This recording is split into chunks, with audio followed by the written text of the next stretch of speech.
We were, we weren't really choir boys, but but when we had fun, I mean, we were young, and it was a great time. It's true that a lot of artists, you can't do all the things that sometimes the people think that you're doing. You're not doing, because you have to sort of, you have to have a certain amount of sleep and nutrition and all those things you think about less when you're younger. But we were pretty wild. We had a lot of fun.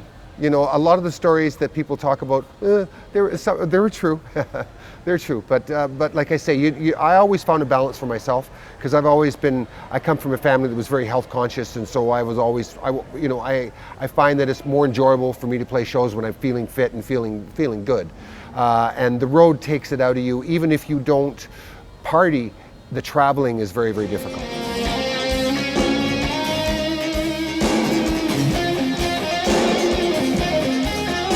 We were on the road a lot. It was really a full-time job for us. We were writing, recording, doing demos, getting material ready for the next album, and then we'd be doing shows. So our manager was always working at whether we were doing shows of our own, or whether we were going back east, as we were talking about earlier, going back and doing a series of dates opening up for April Wine in Eastern Canada.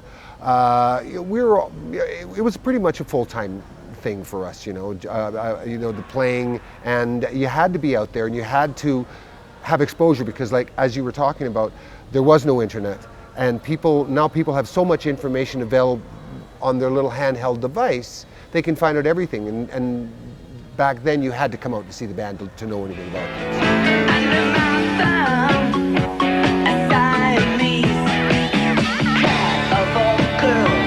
There were a few video shops, but they were a very expensive luxury. Everyone has videos now. I mean, it's really an important part of who you are as an artist. You have to have them. They're a must-have. They're almost more important. Videos of your music are more important than recordings of your music, or at least as important. But it's also, it's so much cheaper and easier. It was a very expensive luxury for bands to have videos. We didn't always have the finances to do as many videos as we like. Henceforth, you can't find a lot of old Streetheart videos. There's a few, but not too many. Sure, I mean, we were in kind of a little bit of professional competition. We're always trying to, you hear someone else's record, you want to do better than that, you want to place high, you want to be higher in the charts than them, and that's sort of like, that's like in sports. It's like it's a competition, but you do develop a camaraderie with the people that you work with, and friendships. And we toured with a lot of great bands in the 80s. It was good for us to tour with other bands, because together we'd draw probably a bigger crowd than we could draw on our own. And there was a lot of great bands from the 80s that are still playing today, but one of the primary reasons for that is the quality of the fans that we had. The fans that we didn't know at the time, but our fans are lifetime fans, and that's the single biggest component in why we're still going now. It's the single biggest element is the quality of our fans and classic rock radio.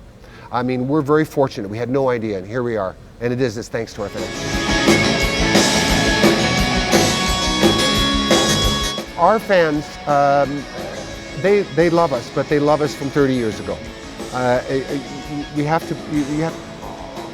All of the classic rock artists have to understand that it's almost impossible to get people to listen to new music. They love you, but they want to hear you from a different time period, from the time period when they were young, and that makes complete sense, and that's the service that we provide.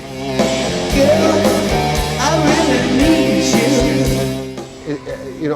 All the time people say a specific song represents a moment in their life, and when they first got married, when they got engaged, on their first date.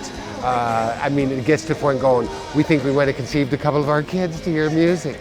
And I mean that in a very, very nice and respectful way. But we get all kinds of wonderful stories from our fans. And they've been we have a friendship with them now. It's less of us being rock stars, which I've never felt like ever, but we're reacquainting ourselves with old friends. I'm very grateful for that.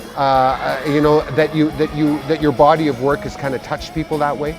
That the things that you've done still matter to them. That's really important. I mean, you can't bank that, but it does a lot for your soul.